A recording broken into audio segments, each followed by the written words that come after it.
Chers compatriotes d'Algérie, bonjour à vous tous, Zulf Lawan. Complètement sonné par ce que subit notre patrie de la part d'Emmanuel Macron ces 2 derniers jours. Pris par d'autres préoccupations, bien sûr. J'ignorais complètement l'information ambiante en Algérie.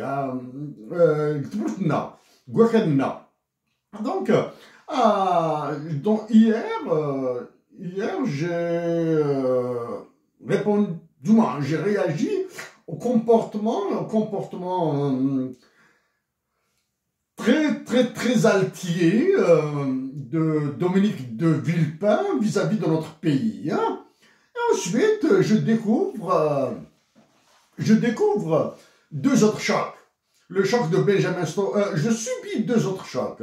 Le choc de Benjamin Stora et une certaine réduction de 3 années de retraite pour le corps enseignant. C'est plus que de la folie, c'est de la folie associée à du masochisme. Donc, avant d'aller vers Benjamin Stora,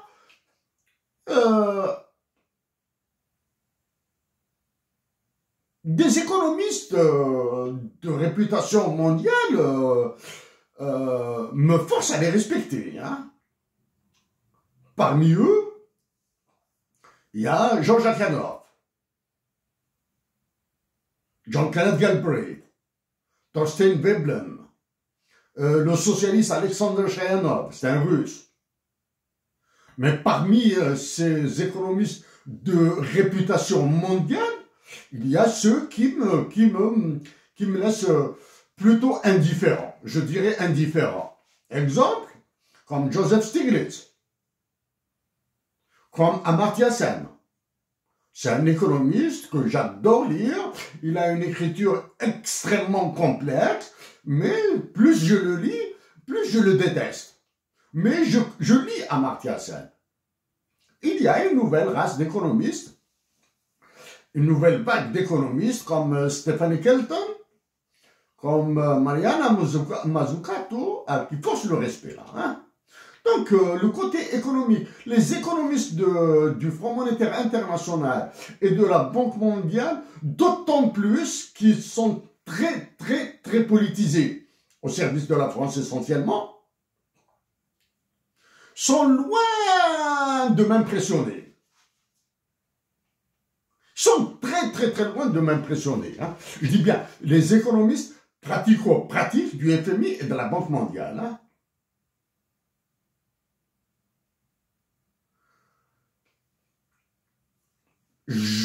J'éviterai de dire que j'ai eu des échanges assez tendus avec 2 de mes professeurs d'économie internationale et de macroéconomie à l'Université de Montréal. Mais à l'Université de Montréal, j'ai eu des professeurs aussi d'exception. D'exception, exemple, je cite Dietrich, un anglophone qui avait hâte de parler en anglais qu'en français, là. Hein. Ça, c'est à l'Université de Montréal. Il y a Denise Dizat. Qui nous a rendu fous, là. Nous a rendu fous par la simplicité de l'enseignement, par la qualité de l'enseignement et par la complexité de ce qu'il nous apprenait. Et pour moi, il est devenu un ami. Il y en a d'autres, hein, il y en a d'autres, surtout ceux qui branchent là beaucoup aux mathématiques, ils m'impressionnent, je les apprécie beaucoup. Il y a Régis.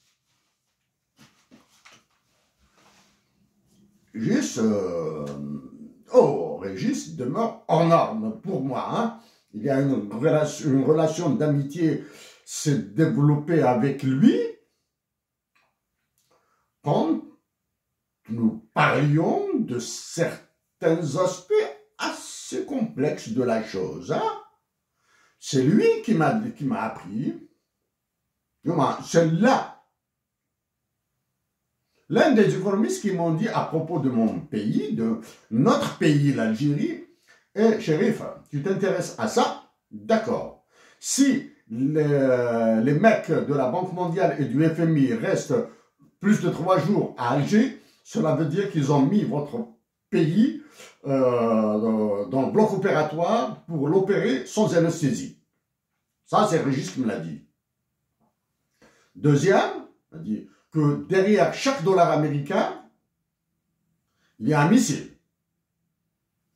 Et l'axiome, je dirais plutôt le lemme, que nous apprenons à l'Université de Montréal dans les cours de base d'économie, là, le déficit américain nourrit le monde, nourrit le reste du monde. Si les Américains acceptent d'avoir des déficits, je parle uniquement de la balance commerciale, hein, du compte courant, je mets de côté le compte financier et le compte capital. Hein.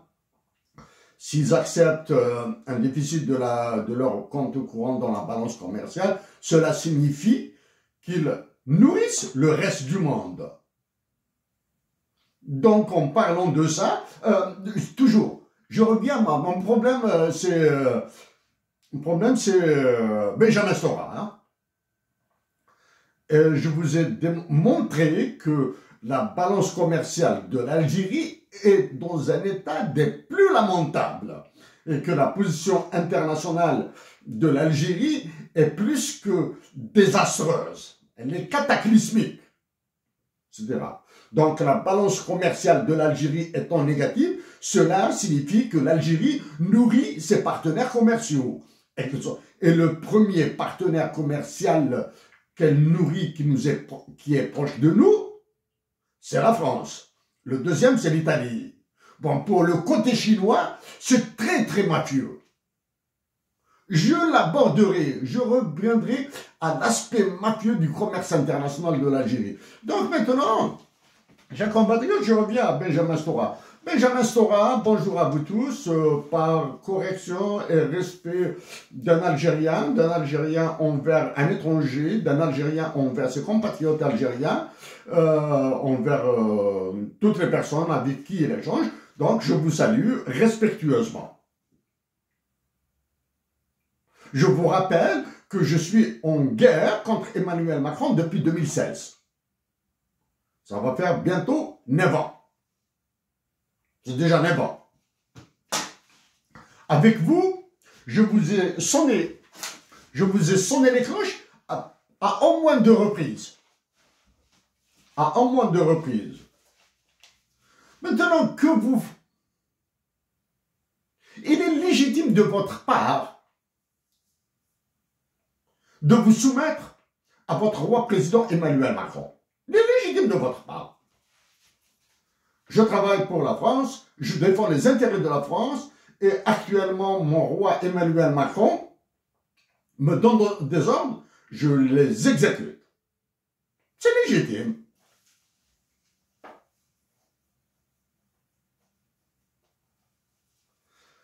Mais allez vous foutre de la gueule de mon pays,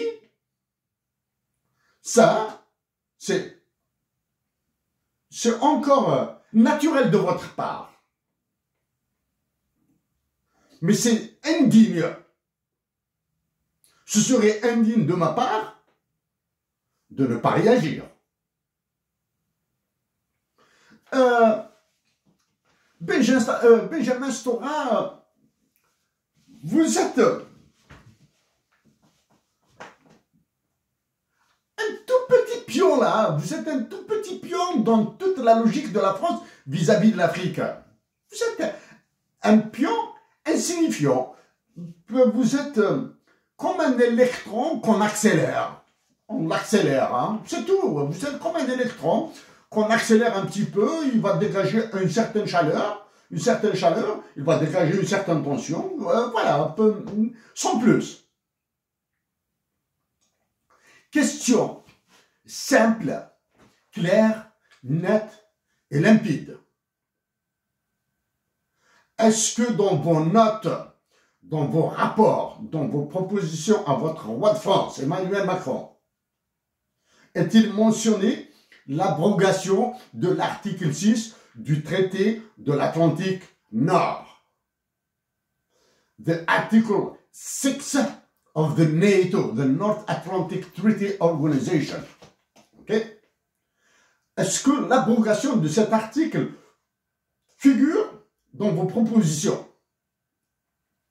Si l'abrogation de cet article figure dans vos propositions, je commencerai à dire que vous êtes sérieux. Ok?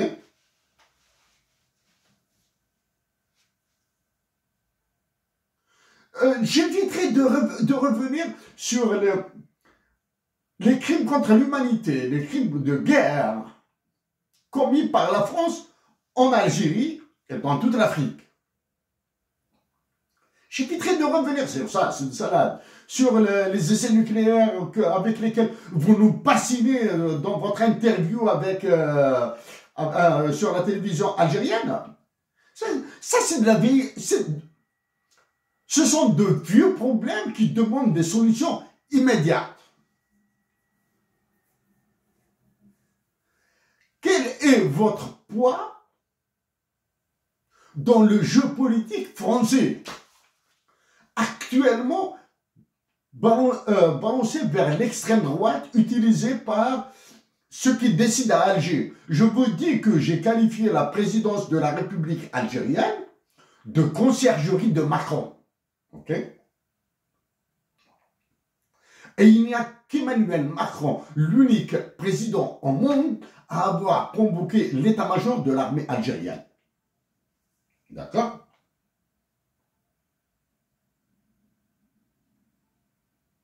Je suis écœuré, je suis dégoûté, j'ai la nausée, j'ai envie de vomir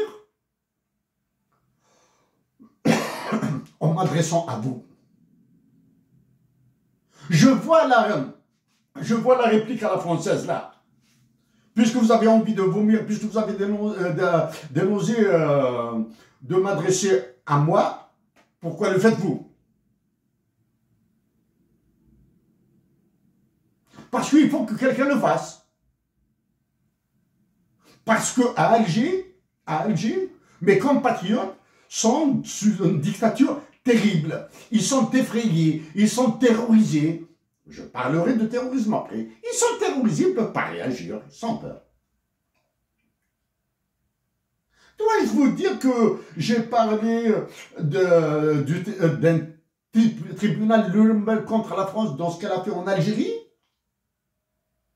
Dois-je vous dire que j'ai parlé d'un tribunal des peuples de Sartre et Russell contre la France dans ce qu'elle a fait en Algérie?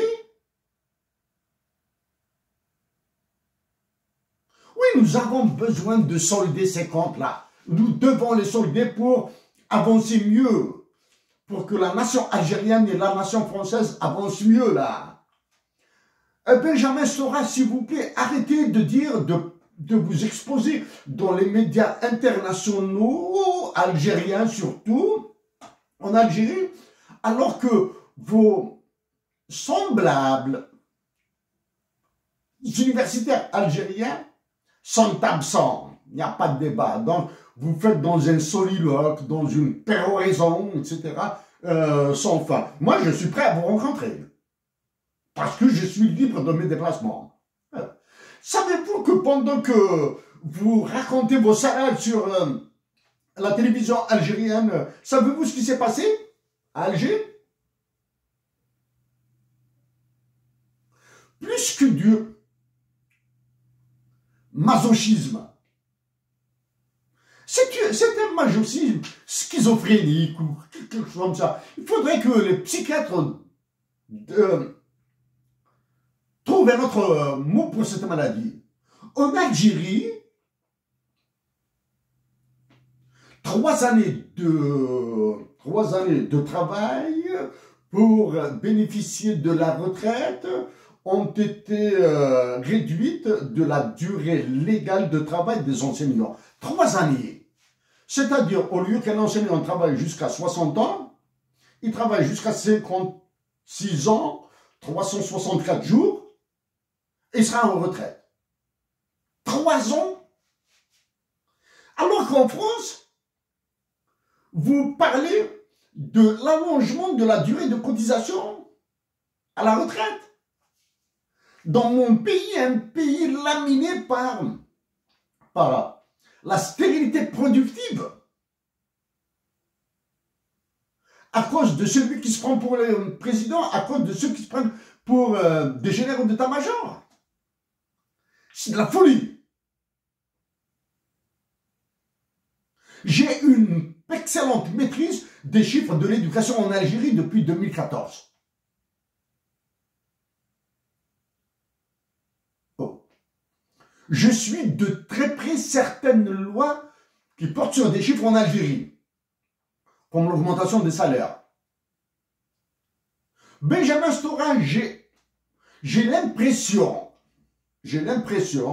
après avoir écouté Dominique de Villepin et après avoir écouté une partie de vos salades, j'ai l'impression de ne pas être né dans un pays amazigh. Ça, c'est la première. Deuxième, j'ai de la peine à penser que ma patrie est autre que celle de Hussein Ahmed, Abban Ramadan, Ben Mehdi, etc. J'ai l'impression, c'est affreux comme sensation.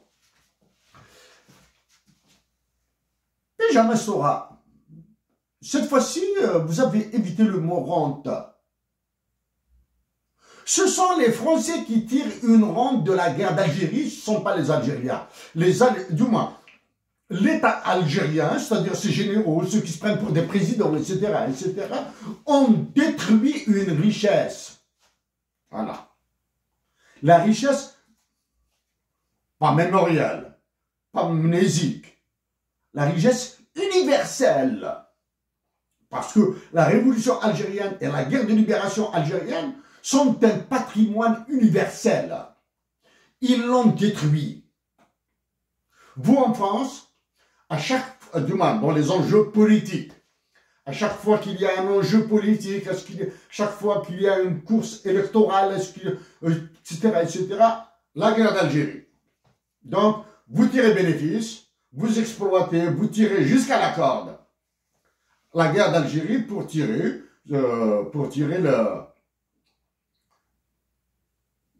espérer avoir des dividendes. Benjamin Stora, je vous le répète, si dans vos rapports, dans vos notes, etc., il y a l'abrogation de l'article 6 de l'OTAN, je commencerai à discuter avec vous. Mais sinon, s'il vous plaît, taisez-vous.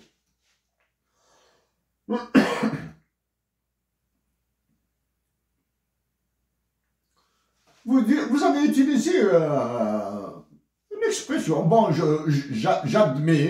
j'admets que c'est juste dans le feu du mot, vous avez dit qu'il y a des événements politiques qui percutent l'action, le travail entre l'Algérie et la France, côté mémoire, etc. Percuter. Je comprends, là, j'éviterai de chicaner sur les mots. Percuter. C'est pas les événements politiques sont loin de percuter dans ce qui se passe entre l'Algérie et la France. C'est un autre machin. C'est un autre jeu plus diabolique que ça. Emmanuel Macron peut siffler la fin de la récréation en moins de 5 secondes. Il appelle celui qui considère comme l'occupant de sa conciergerie, tu viens à Paris en visite de courtoisie, même pas de travail, même pas officiel, même pas d'État, etc. Tu viens en visite de courtoisie, je te remets les pendules à l'heure et tu rentres chez toi. Ok? Si vous voulez, qu'est-ce que vous voulez? Voulez-vous une preuve de ça? Emmanuel Macron vous écrase tous. Et la France a la chance d'avoir un président aussi intelligent, mais aussi manœuvrier qu'Emmanuel Macron. En d'autres termes, un mégalomane qui dispose de l'intelligence. Et ça fait des dégâts. Ok? Pendant que vous débitez vos salades à Alger, d'autres Français comme vous, pour certains qui ont des origines au Maroc, partent au Sahara occidental. Quel est ce jeu sans être minable? Sans être minable, c'est un jeu qui vaut ce qu'il vaut. Sans être minable, montre toute l'hypocrisie de ce que vous dites. Parce que il vous est impossible de les affronter. Ceux qui soutiennent les actions de Macron au Maroc et au Sahara occidental, c'est impossible. Ceux qui subissent le même problème, la même domination, c'est Ousmane Sonko et son président, et le président qui l'a nommé là, qui s'appelle Bassirou Diomaye Faye. Il a demandé le dédommagement des massacres français au Sénégal, de Sénégalais. Et ensuite, il est reparti en arrière. Au lieu que l'État sénégalais et l'État algérien fassent une alliance contre l'État français, parce que le président peut changer de main. Mais sauf qu'en France, le président peut changer de main, mais il risque d'être le même.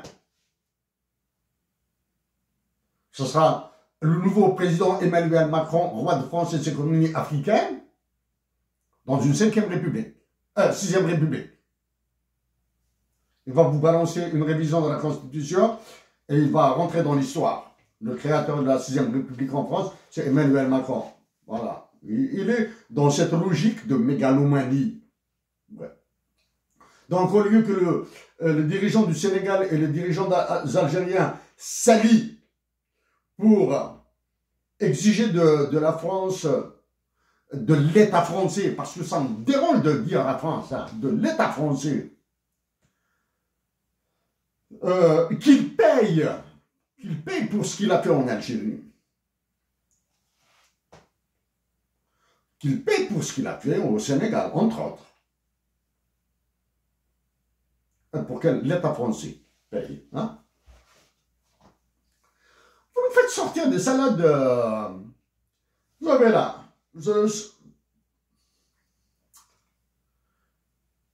D'un point de vue formel, j'ai pas envie de dire que ce que fait la France est stupide. D'un point de vue formel, il est dur. Il est dur et complexe à la fois. Hein. Il est dur. Mais il est idiot sur les bords. Il est idiot sur les bords. Mais il est dur là. C'est-à-dire, Emmanuel Macron, en vous ordonnant d'aller à Alger, et en demandant par des réseaux plus ou moins intelligents à Dominique de Villepin de faire la même chose. Et formellement, on envoie un sénateur là. Que peut faire un sénateur, un député, dans les histoires, dans la crise, dans la tension qui existe entre la France et l'Algérie? Rien. Rien, là. Rien faire. Vous, là, vous faites un petit peu les clowns du cirque. Les clowns du cirque. D'un côté, Emmanuel Macron a tout gagné avec le roi du Maroc, le roi Mohamed VI. D'un côté, il a tout gagné avec du Maroc. Il pense avoir gagné. Le roi du Maroc, Mohamed VI, pense avoir gagné, alors qu'il commet une très lourde erreur stratégique. Parce que les intérêts de la nation marocaine sont avec les intérêts de la nation algérienne. D'abord. êtes avec la nation française. Bienvenue à la nation française. Un partage. Partage. Combien même il sera toujours détrimental. Hein? Il sera toujours. L'échange entre l'Algérie et la France, entre le Maroc et la France sera toujours détrimental. Il sera toujours en faveur de la France. Ça, c'est une certitude sur en moins 15 ans. De 2025, 2030, jusqu'à 2040. Ça, c'est une certitude. Donc, vous, Benjamin Stora, d'un côté, Emmanuel Macron pense avoir gagné avec le Maroc. D'un autre côté, il pense vouloir gagner avec l'Algérie et il a déjà gagné. L'hymne national, comme je l'ai dit à Dominique de Villepin, il nous a interdit d'entendre l'hymne national en Algérie durant tous ses mandats. Il nous a interdit. Quel est ce président de la France qui a réussi cette prouesse? A donné ses ordres qui ont été exécutés. Je résume. Emmanuel Macron pense avoir gagné avec le Maroc. En gagnant avec le Maroc, il a exacerbé une adversité entre des dirigeants qui ne savent, algériens, qui ne savent pas où aller là.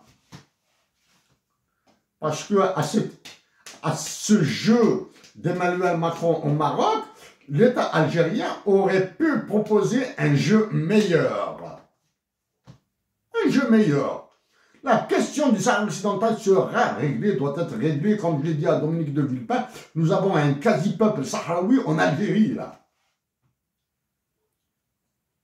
L'État algérien aurait pu négocier des investissements économiques dans la partie dite libre du Sahara occidental. Ouais. L'État algérien aurait pu négocier la construction d'une autoroute vers l'Atlantique à travers la partie libre du territoire sahraoui. L'État algérien aurait pu négocier avec les Sahraouis, imposer aux Sahraouis l'utilisation d'une nouvelle monnaie algérienne. Pas ce dinar, pas ce minable dinar là, ok? Là, Benjamin Stora, c'est l'histoire. Donc, vous êtes en train de servir Emmanuel Macron pour qu'il ait le beurre, l'argent du beurre et 3 points de suspension de la fermière. D'accord? Je ferai de mon mieux. Je ferai de mon meilleur même.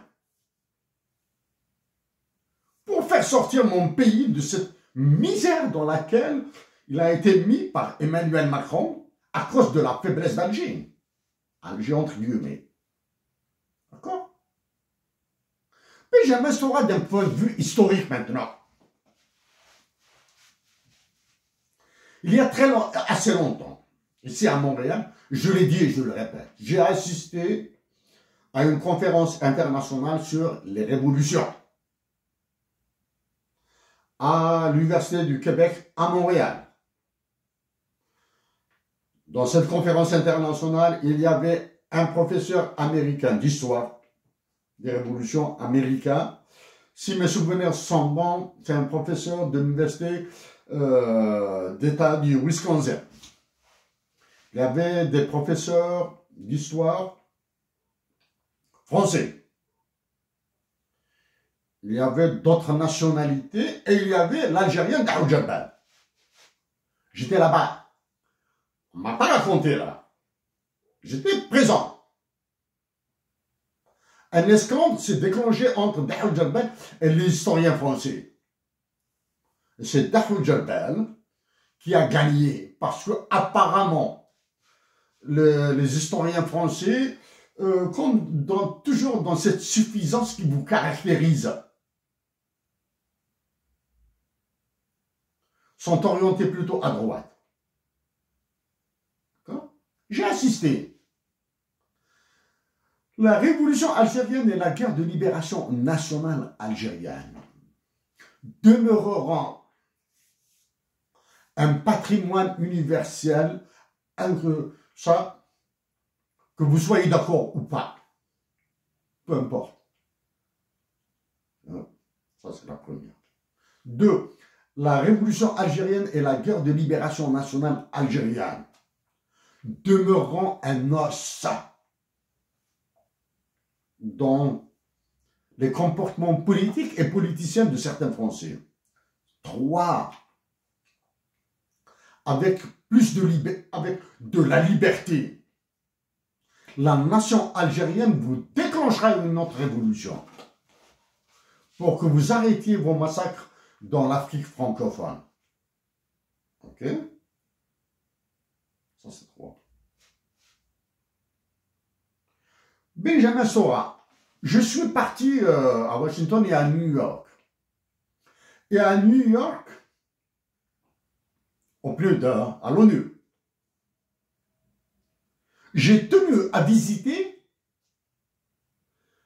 l'appartement utilisé, loué par Hussein Ahmed pour abriter le bureau de liaison de la révolution, de la guerre de libération nationale du FLN à New York en 1956. J'ai visité. Très sympathique endroit. Très proche de la Trump Tower, de la maison de l'immeuble de Donald Trump, pas loin. 7-8 minutes à pied. À une quinzaine maximum, vingtaine de minutes de marche à pied du siège de l'ONU.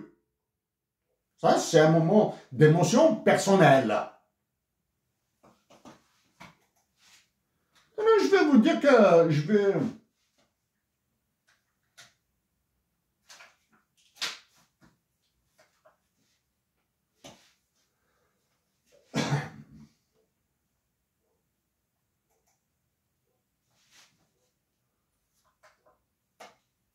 Entre autres, hein, un historien américain, du moins anglophone, Evans Martin, Algeria, France and declared war. Il est écrit, Algeria is France, from Flanders to the Congo. There is the law. One single nation, one sole parliament. François Mitterrand, ministre de l'Intérieur de la France, à l'Assemblée nationale le 12 novembre 1954. Donc le 12 novembre 1954, François Mitterrand, un ancien fachocrate, a déclaré l'Algérie et la France. Des Flandres jusqu'au Congo. Il y a la loi, une seule nation, un seul parlement.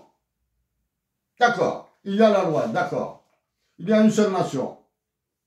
Donc la nation pour Mitterrand, la nation française, elle est faite de blancs, de jaunes, de rouges, de noirs, de bruns.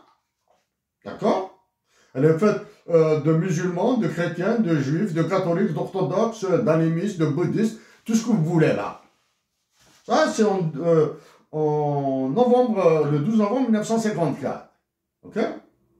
Qu'est-ce qui se passe actuellement en 2025? Avance. Ça, c'est Evan Martins. Je viens vers quelque chose de... Hop, là.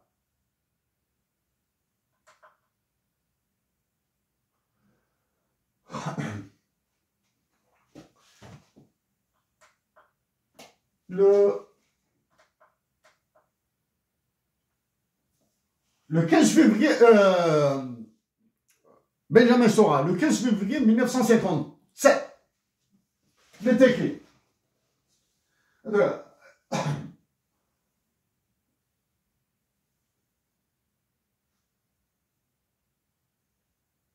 Considérons. C'est juste un considérant, hein. C'est pas une résolution. Considérons la situation en Algérie qui cause beaucoup de souffrance et de pertes en vies humaines, exprime l'espoir que dans un esprit de coopération, une solution pacifique, démocratique et juste sera trouvée par des moyens appropriés conformément aux principes de la Charte des Nations Unies. 654e séance plénière de l'ONU du 15 février 1957. C'est même pas une résolution. Il n'y a rien d'exécutoire dans ça. Ça, c'est en 1957, le 15 février.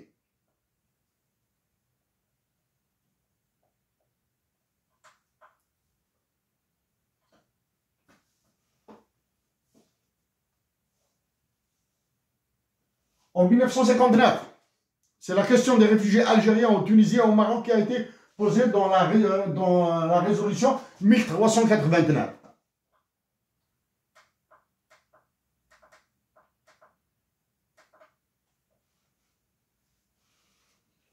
La résolution du 19 décembre 1960 maintenant.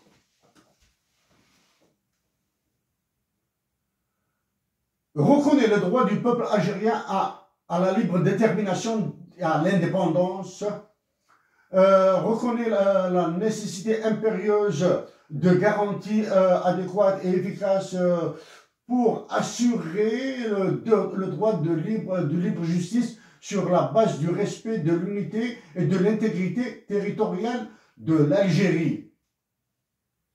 Ça, la résolution c'est la résolution 1573 du 19 décembre 1960.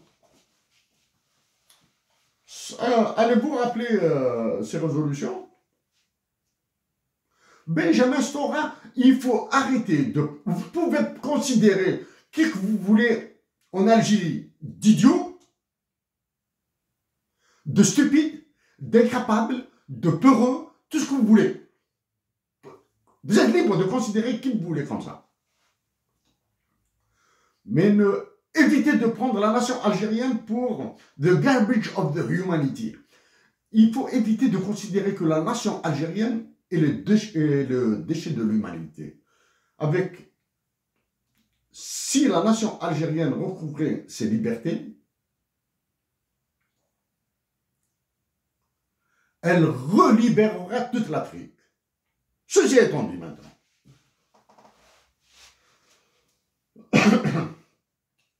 Est-ce que Emmanuel Macron est le futur président de la France, qui pourrait être Emmanuel Macron de la 6e République, ok,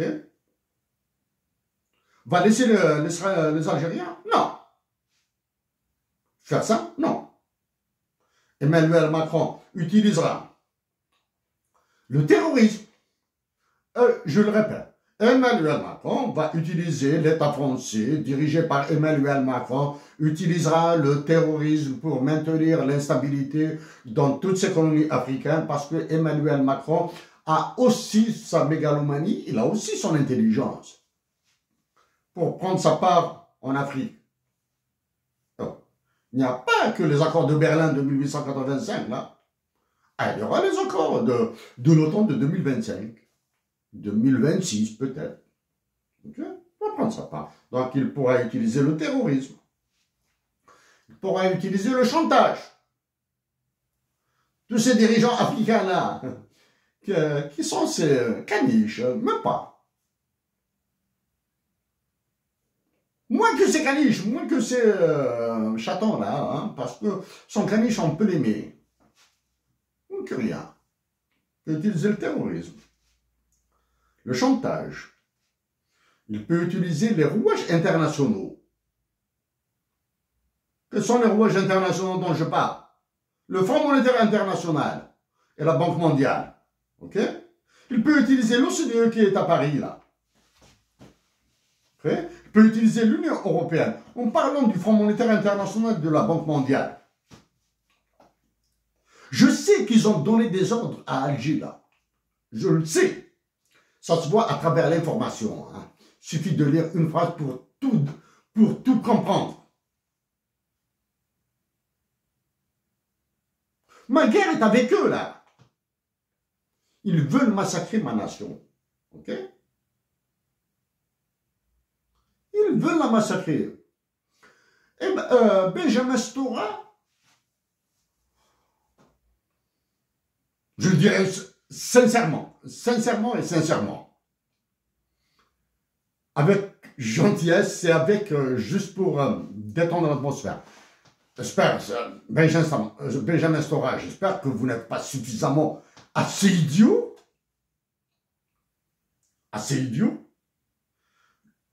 pour ne pas comprendre que la partition de l'Algérie est en jeu. Qu'exploser l'Algérie est un objectif, que ce soit de l'OTAN ou d'Emmanuel Macron. C'est l'un des rares pays dans le tiers-monde à tenir encore. S'il tient, c'est grâce à la nation algérienne qui subit les pires humiliations, les pires violations de ses droits. Okay? Benjamin Stora, libre à vous de considérer, de qualifier mes mots pour vous.